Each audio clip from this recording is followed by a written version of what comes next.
What's up, everybody? Jordan Stewart here from Vover. Thanks so much for tapping into the Vover Original Show.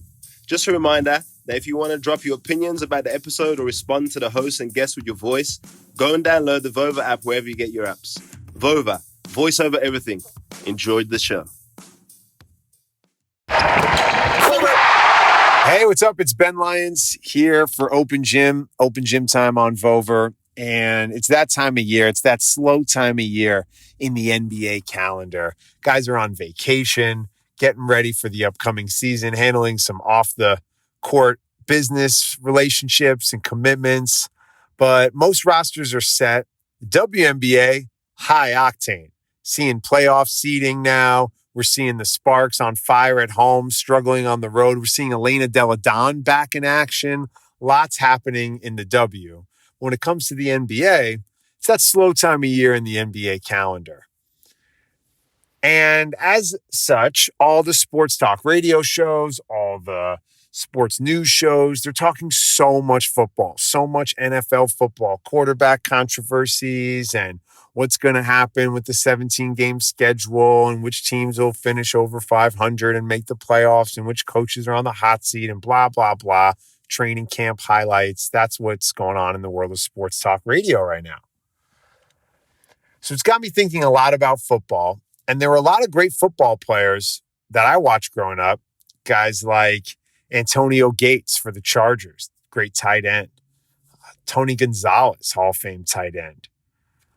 Guys like Julius Peppers, who played basketball at high levels, college, or even flirted with the pros, and then went on to have great careers in the NFL. Jimmy Graham, another guy that's on that list.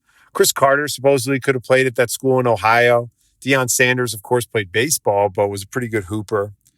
I was always fascinated coming up. There were so many guys from my childhood who were two-sport athletes, even from before my childhood. Dave DeBusschere, Hall of Famer from the New York Knicks.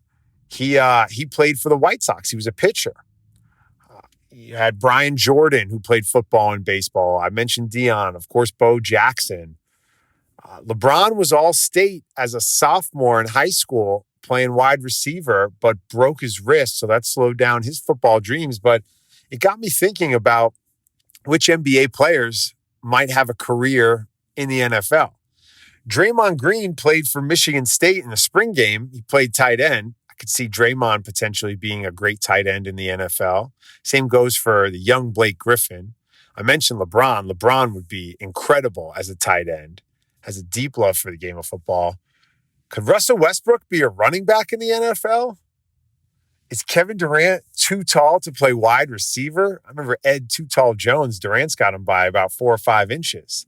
It's a reason why you don't see guys 6'9", 6'10" on the outside. 6'5", 6'6", maybe. Would James Harden be a great wide receiver? Got hands for those handles. I don't know. I'd love to see certain guys in the NBA give it a shot in the NFL. There's a different type of physicality that's required. And don't forget, some of the guys in the backfield in the NFL, guys who play free safety or cornerbacks, they're smaller guys. So maybe a guy like Patrick Beverly coming across the middle would be a great defensive back in the NFL, or playing free safety. Remind me of like a Brian Dawkins type. Who knows?